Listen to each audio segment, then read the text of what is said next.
જે કઈ બતાવો, મનુષ્યનો સ્વભાવ શું? કઈ બતાવવાનું? કઈ બતાવો, બધું કઈ બતાવો. ભગવાનને કઈ બતાવો, મેં તારે આટલું કર્યું, હું જાણું છું. એટલે કહીશ કે તમે અહીં આવો છો તો એક એક સેકન્ડ તમારી એડે જતી, એક સેકન્ડ નો હિસાબ થશે. એક સેકન્ડ બોલું છું. આ શું ખોટું? હા, અહીં જે બેહી કે જેને હું બેહાડવા માંગુ છું ને કંઈક સંભળાવવા માંગુ છું, હું એના માટે આ બોલું છું. નહીં તો મને બોલવાનો કોઈ શોખ થતો નથી, મને કોઈ પ્રવચન કરવાનો શોખ થતો સમજ્યા. એટલે આ વાત એટલે કહું છું કે નવા ભક્તો આવતા હોય તો એકદમ ઉતારો લાડવો ખાવા નહીં મળે, થોડું ઘસાવવું પડશે. હું રોજ બોલું છું, એનું કારણ છે કે ખોટા બાપડા બચારા આશા રાખીને આવે, બીજી જગ્યા જતા હોય, એવી જગ્યાએ ગણતા હોય. રિક્ષા વાળો કદાચ વર્ધી લઈને ખુખાર મેડીના પારે આવ્યો હોય બારેજા ધામમાં, તમને લઈને અને તમને અહીં ઉતારીને અહીં ખાલી આમ ડોકું હલાવ્યું હોય ને, ભલે મને માનતો નહીં, ખાલી આમ ડોકું હલાવ્યું હોય ને અને ડોકું હલાવીને ભલે બહાર જઈને રિક્ષામાં જઈને આરામ કરતો ને મોબાઈલમાં ચીડતો, પણ અહીં ધામમાં પગ મૂક્યો અને આમ કરીને ડોકું હલાવ્યું ને, થોડું નમાયું ને, તો એ જ રિક્ષાવાળાને હું ગમે તે કરી નહીં, હું બીજે દાડો કે 2 દાડા પછી તે એને હારી એવી વર્ધી આપી અને મારો કૃપાને મતલબ જે આપવાની હોય પાછું ફલ એ આપે રૂપે મળી જાય ને, આપે રૂપે જ મળી જાય. અંદર ડોકું હલાવ્યું હોય ને, ભલે મન જો ના માગે, મને નહીં માનતો, પણ આમ કર્યું ને તે બીજે દાડો એવી વર્ધી મળે કે આખા અઠવાડિયામાં 2 મહિના 6 મહિના કોઈ દાડો એવી વર્ધી આવી હોય નહીં. આપે રૂપિયાના 1000 રૂપિયા 2000 રૂપિયા વર્ધી મળી જાય. હા, આ તો મારે 1000 રૂપિયા ખબર ના હોય, ખુખાર મેળવીને પારે એમ ડોકું હલાવ્યું એનું ફળ છે. આટલે સુધી હું ધ્યાન રાખતી હોય, હું ના રાખું કોઈનું. અને તમારા જેવા કારા માથાનો માનવીનું રાખું જે મેણા મારનો હિસાબ થશે. એક સેકન્ડ બોલું છું, એક મિનિટ નહીં, એક સેકન્ડ આમ કાંટો વાગ ટક ટક ટક. તમે 6 કલાક આયા, 6 કલાક અહીં શાંતિથી મારે કીધા અનુસાર રહ્યા ને, શિસ્તાથી મર્યાદાથી, તો 6 કલાકની સેકન્ડો ગણ લેશો ને, એટલી વાર મેલેડીની કૃપા બની જશે. એક મિનિટ નહીં, એક સેકન્ડ આમ કાંટો વાગ ટક ટક ટક. તમે 6 કલાક આયા, 6 કલાક અહીં શાંતિથી મારે કીધા અનુસાર રહ્યા ને, શિસ્તાથી મર્યાદાથી, તો 6 કલાકની સેકન્ડો ગણ લેશો ને, એટલી વાર મેલેડીની કૃપા બની જશે. 6 કલાકની જેટલી સેકન્ડ થશે ને, એટલી વખતના મારા મેલેડીના આશીર્વાદ મળી જશે. આ શું ખોટું? આ મહિમા છે. માતાજી બહુ મોટા છે. ભલે આ 5 ફૂટના વ્યક્તિના શરીરથી ચુંદડીના રૂપથી બોલતા, પણ ખુખાર મેલડીમાં બહુ મોટા છે. આમ નજર મારવા જાવ ને તો તમારી નજર ના પહોંચે, એટલી મોટી હું મેલડી છું. સમજ્યા? આ તો એક અંશના રૂપમાં, એક અંશ મારા દીકરાનો, એક અંશના રૂપમાં મારો મેલડીનો એક ખાલી ભક્તિના કિરણ, મારી દીકરાની ભક્તિનું એક કિરણ એના હૃદયમાં પડ્યું, મારું મેલડીનું. અને એ હૃદયમાં કિરણ ખાલી પડવાથી એનું હૃદય સ્વચ્છ હતું, ચોખ્ખું હતું. મતલબ જેમ દર્પણ ચોખ્ખું હોય તો એમાં પ્રકાશ પ્રતિબિંબ વધારે થાય ને, અને દર્પણ મેલો હોય તો પ્રતિબિંબ પડે. અહીં સૂર્ય હોય ને, તમે કાચ લો, સૂર્ય બાજુ રાખો તો તમારે અહીંથી પ્રકાશ પેલી બાજુ ફેલાવો હોય ફેલાય ને. હા, તો પણ એ દર્પણ ઉપર મેલ ચોટ્યો હોય તો ફેલાય ના ફેલાય. તો મારા દીકરાનું એવું હૃદય પવિત્ર, મતલબ નિર્મલ, ભોળ્યું. એના કારણે એક ખાલી પ્રકાશ પડવાથી, એ પ્રતિબિંબ મારા દીકરાના હૃદયમાં પડવાથી, એ પ્રતિબિંબ માધ્યમથી લાખો લોકોના ઘેર મારો ખુખાર મેલડીનો પ્રકાશ ઘેર સુધી, દરવાજા સુધી પહોંચ્યો ને. આ બહુ ધીમી ભાષામાં સમજાવું છું, પણ ઊંડાણપૂર્વક વાત છે. પહોંચ્યો ને, હૃદયમાં પડ્યું કિરણ, એ હૃદય પરથી પ્રતિબિંબ થઈ અને આ પ્રકાશ દેખાય છે ને. હા, તો વિચારો ખાલી એક મારું મેલડીનો એક કિરણ કહું છું. હું તો શું છું? કરોડો સૂર્ય જેવી માતા, કરોડો સૂર્ય જેવું તેજ જેવી માતા, ઉગતા પોર ની મેલડી, હું રામવારી મેલડી છું. કરોડો સૂર્ય બોલું છું.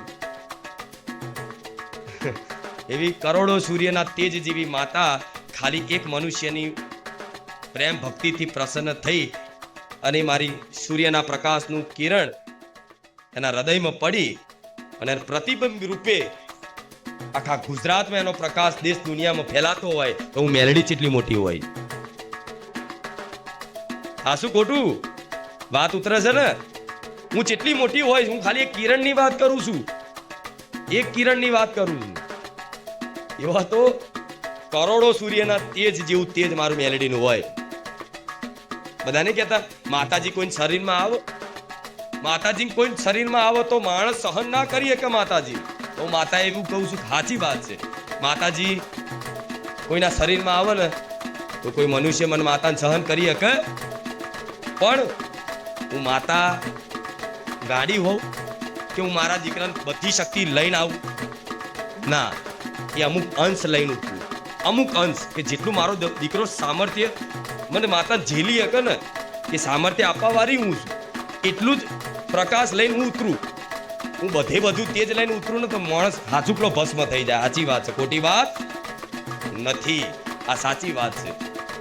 ખાલી એક અંશ છે. અંશ મતલબ શક્તિ. એ શક્તિ મારા દીકરાની ભક્તિથી હૃદયમાં વિદ્યામાન થઈ અને વિદ્યામાન થવાથી આટલી બધી મહિમા રચાઈ દેતી હોવ તો હું આ મેરડી તો પૂરેપૂરી એટલી મોટી છું કે મને માતાને તમે આ જીવન નહીં કેટલાય જન્મો કાઢ નાખો ને તો મને મેલડીને ઓળખી શકો? ના ઓળખી શકો, ના ઓળખી શકો.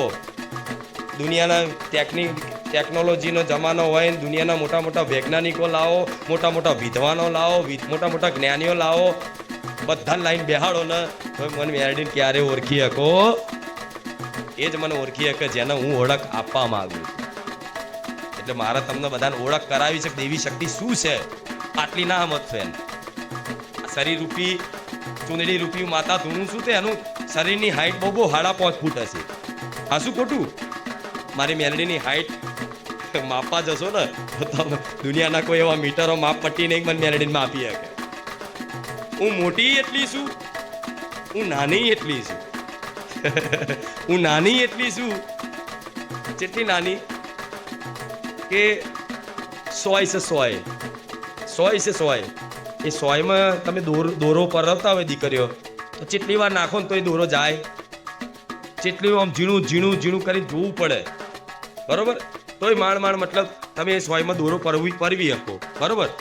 એ 100 જેટલા છેદમાં હું મેલડી નીકળી જાઉં. હું એ માતા છું.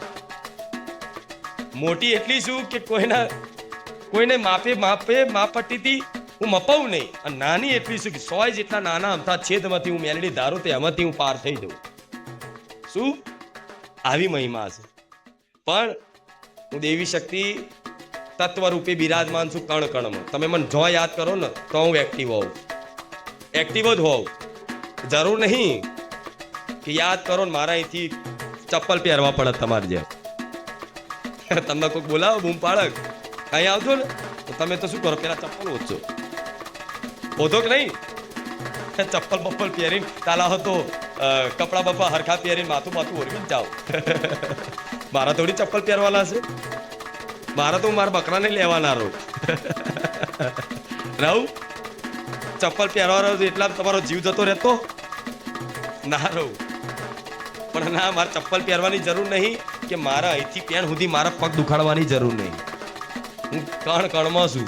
તમે મને યાદ કરો ને, જો સ્મરણ કરો, હું તમારી જોડે જ છું. અને સાચી વાત કહું તો તમારા હૃદયમાં હું બેઠી છું, પણ તમને દે અનુભવ થતી